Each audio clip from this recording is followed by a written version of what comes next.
उत्तम भक्ति नामे जो चल सत्संग नामे उत्तम भक्ति नामे जो चल सत्संग नामे। जब नित्य प्रति सत्संग की धारा बहने लगी, 11 वर्ष के बाद जब बाबर ने आक्रमण किया और आक्रमण करते करते जब आगरा तक पहुंच गया, तो उस समय ऐसा विषैला बाण राजा भोज को मारा, ऐसा भयंकर बाण मारा कि राजा भोज का पूरा शरीर रक्त से लथपथ हो गया। जब मीरा को पता लगा तो मीरा अपने निजी महल में राजा भोज को लेकर आई। राजा भोज ने कहा, देवी तुम मेरी सेवा नहीं करो। लेकिन मीरा कहती है कि मैं पूरा मन लगाकर तुम्हारी सेवा करूंगी। और राजा भोज ने कहा, तुम्हारे गिरधर की सेवा कौन करेगा?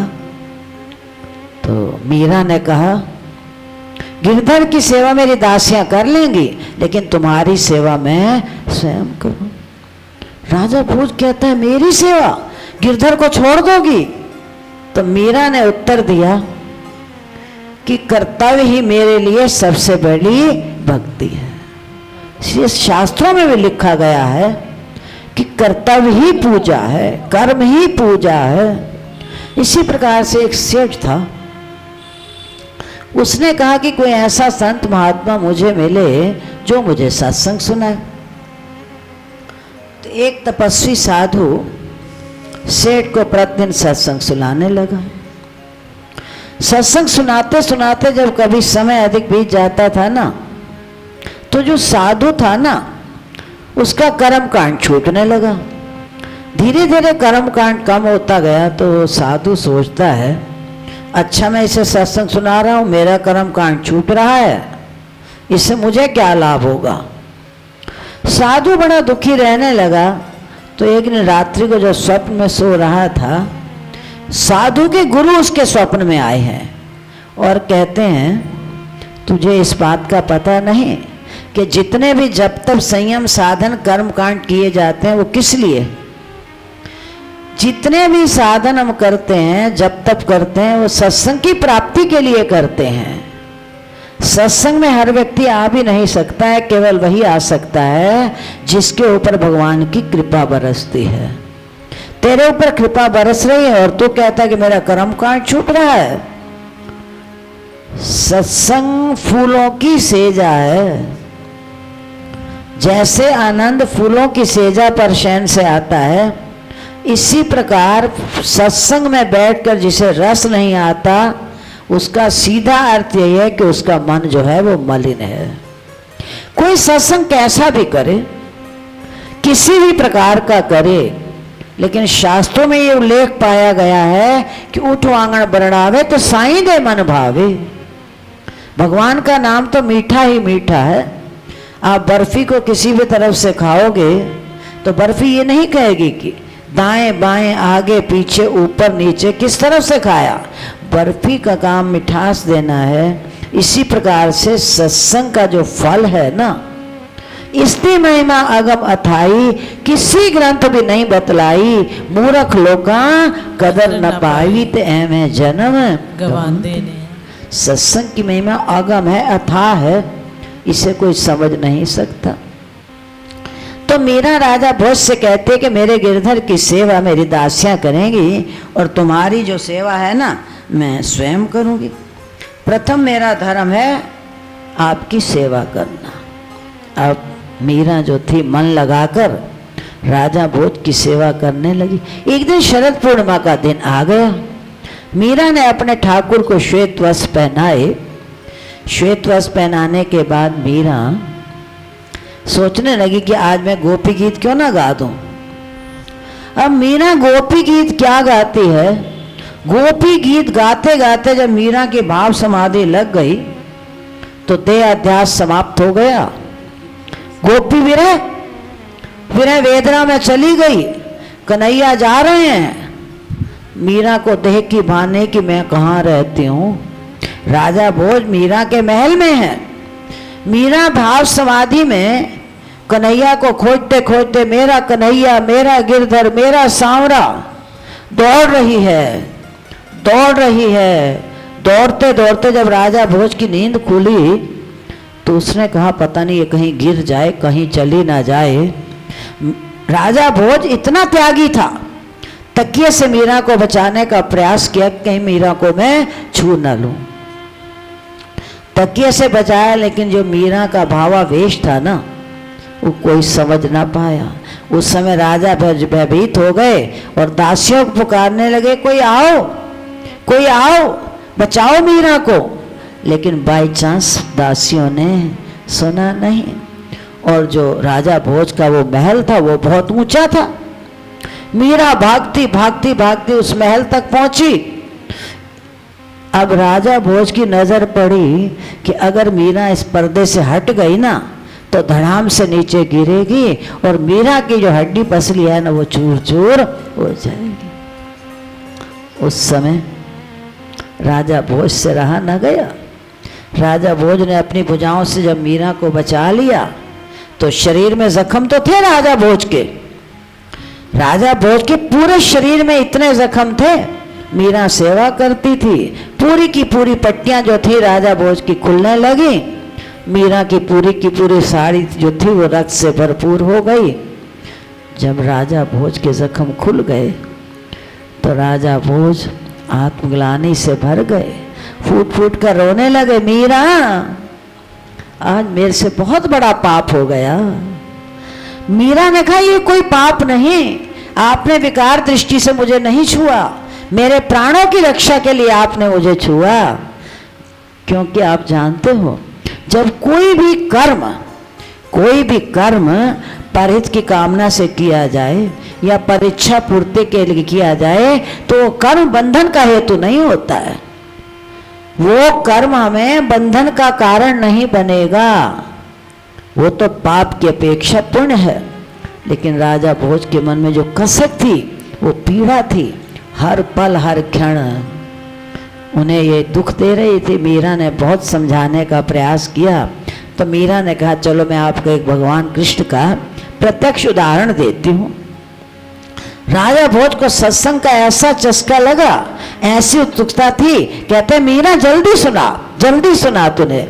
तो मीरा राजा भोज को सुना रही है कि दूसरे की इच्छा के लिए किया गया कर्म बंधन का कारण नहीं होता, हमारे बंधन का कारण हमारी अपनी इच्छा है। अब मीरा सुना रही है राजा भोज को कि एक बार गोपियों ने कहा कि हमारी इच्छा है भगवान कृष्ण से कि आपके गुरु दुर्वासा ऋषि के हम दर्शन करें। शास्त्रों की एक मर्यादा है, अगर वहां खाली हाथ जाओगे ना तो खाली लौटोगे। गोपियों ने अनेक प्रकार के व्यंजन तैयार किए, दुर्वासा ऋषि से अनुमति ली और भगवान से अनुमति ली और चल पड़ी दुर्वासा के दर्शनार्थ। जब संध्या का समय हो गया तो वहां पर रास्ते में नदी थी। अब बेचारी पार कैसे जाएं? लौट कर आई, भगवान से कहा बताओ हम नदी से पार कैसे हों? तो भगवान ने कह दिया जाओ गोपिकाओ, गंगा मैया से कह दो कि अगर कृष्ण जति सती हैं तो हमें रास्ता दे दो। अब आप अनुमान लगाओ, जिन्होंने स्वयं गोपियों के साथ कलोल किए, क्रीड़ाएं की, आज वही अपने श्रीमुख से कह रहे हैं कि जाकर गंगा मैया से कह दो अगर कृष्ण जति सती ब्रह्मचारी हैं तो हमें रास्ता दे दो। बेचारी बेबस थी। गंगा मैया से कहा हे गंगा मैया अगर कृष्ण जति सती बाल ब्रह्मचारी हैं तो हमें रास्ता दे दो। गंगा मैया ने रास्ता तो दे दिया, लेकिन उनके मन में एक संशय कि हम कैसे इस बात को माने कि कृष्ण जति सती ब्रह्मचारी हैं। ठीक है, वहां पहुंचे दुर्वासा ऋषि समाधिस्थ थे, बहुत प्रतीक्षा की। प्रतीक्षा करने के बाद जब दुर्वासा ऋषि की समाधि खुली तो जो अनेक प्रकार के व्यंजन थे उन्हें भोग लगवा दिए। दुर्वासा ऋषि ने भोग लगाए और फिर समाधि लगा ली। जब वापस लौटे फिर वही स्थिति। दुर्वासा ऋषि से पूछा अब हम क्या करें।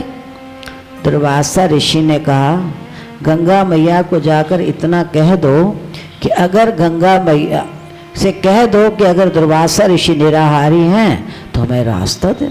अब उससे अधिक आश्चर्य, जैसे गुरु वैसे चेले। पहले कृष्ण ने झूठ बोला, अब ये झूठ हमने स्वयं 36 प्रकार के व्यंजन खिलाए हैं, अब कहते मैं तो निराहारी हूं, हम कैसे विश्वास करें। लेकिन जब आकर कहा तो गंगा मैया से रास्ता मिल गया, रास्ता मिला, पार हो गए।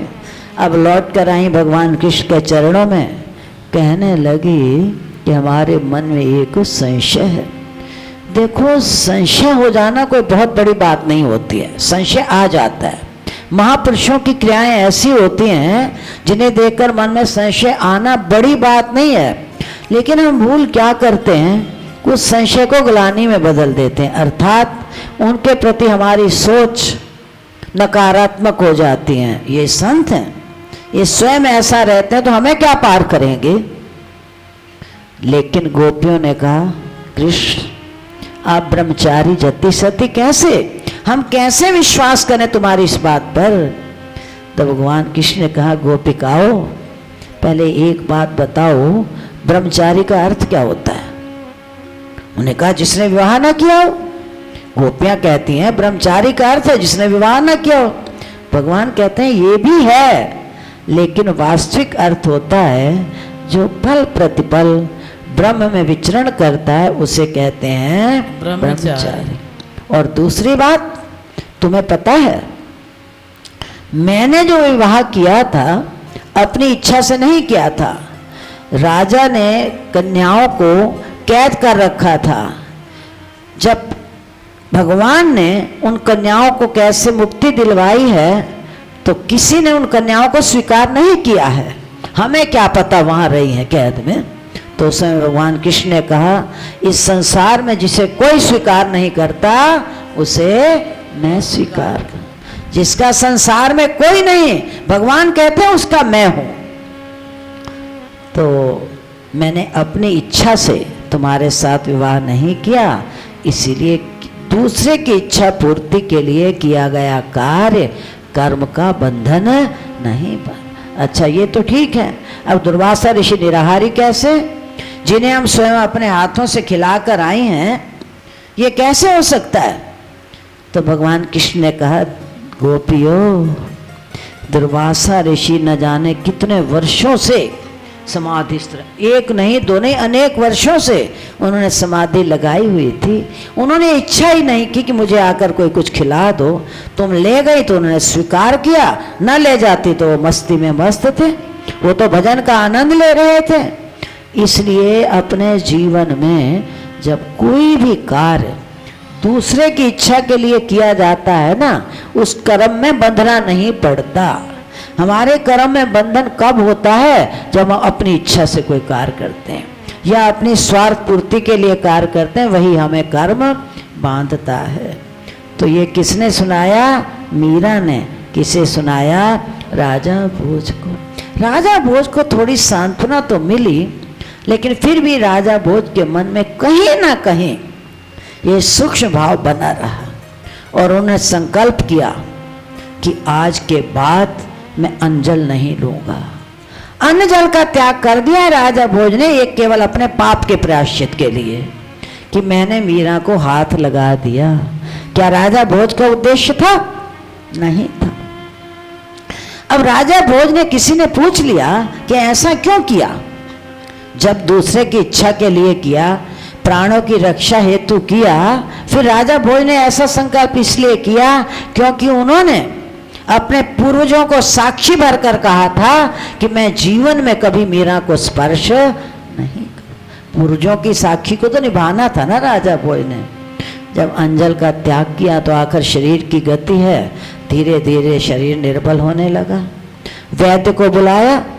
जब राजा भोज का चिकित्सक ने हाथ देखा तो कहा कि अब ये अधिक समय तक रहने वाले, इनका अंतिम समय जो है वो नज़दीक आने वाला है। क्योंकि उनके मन में जो पीड़ा थी, जो कसक थी, उन्होंने कह दिया कि अब मेरे पाप का मोचन जो होगा वो प्राणांत हो, चिता पर जाकर होगा, इस शरीर से मेरे पाप का मोचन नहीं हो सकता।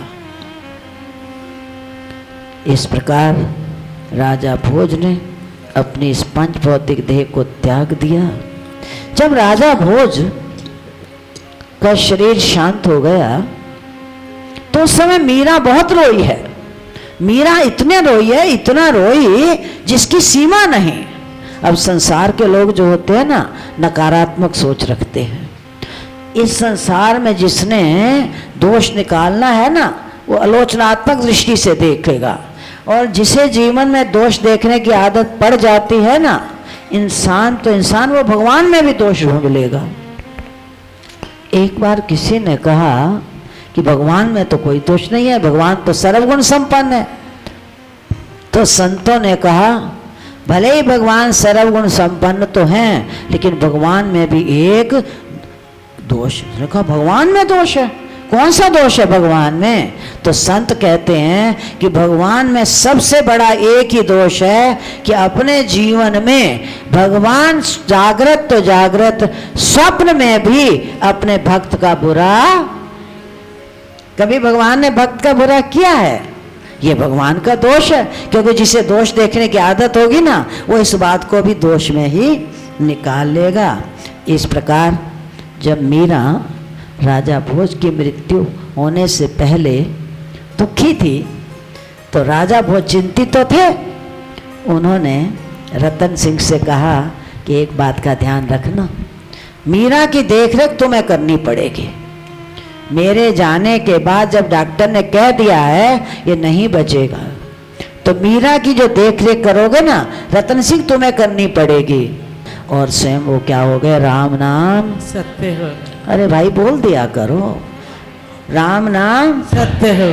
अभी सोच रही है पीछे वाली संगत, बोलेंगे तो काल आ जाएगा। माफ करना, बोलोगे काल आएगा, नहीं बोलोगे काल आएगा, लेकिन आएगा उस समय जब हमारा समय। तो बोल दो 3 बार, राम नाम सत्य है, राम नाम सत्य है, राम नाम सत्य है। सत्य तो राम का नाम है, लेकिन हम मानते कहते हैं। हमारे लिए राम नाम सत्य तब तक होता है जब तक हम शिवपुरी में गए हैं। शिवपुरी से बाहर निकलते हैं, फिर वही मोह में आया, मैं मेरी और तू तेरी। राजा भोज की मृत्यु पर जब मीरा बहुत रो रही थी, तो संसार नकारात्मक सोच ज्यादा रखता है। किसी ने जाकर मीरा से कहा, मीरा तू तो कहती थी कि मेरा बिंद गिरधर है, जब तेरा भोज से कोई संबंध नहीं तो उसकी मृत्यु पर रो क्यों रही है? रोने की क्या आवश्यकता है? तो मीरा कहती है कि राजा भोज जो थे ना, मेरे भजन के जीवन साथी थे। उन्होंने मेरे भजन में मुझे सहयोग दिया है, कभी किस प्रकार का कोई बंधन नहीं किया, हर समय वो मेरी सहायता करते रहे। इसलिए मैं रो रही हूँ कि आज जो मेरे भजन का साथ देने वाला साथी था ना, वो इस दुनिया से चला गया है। ये संसार सदा नहीं रहना, ये संसार सदा नहीं रहना, साचा मारा गिरधर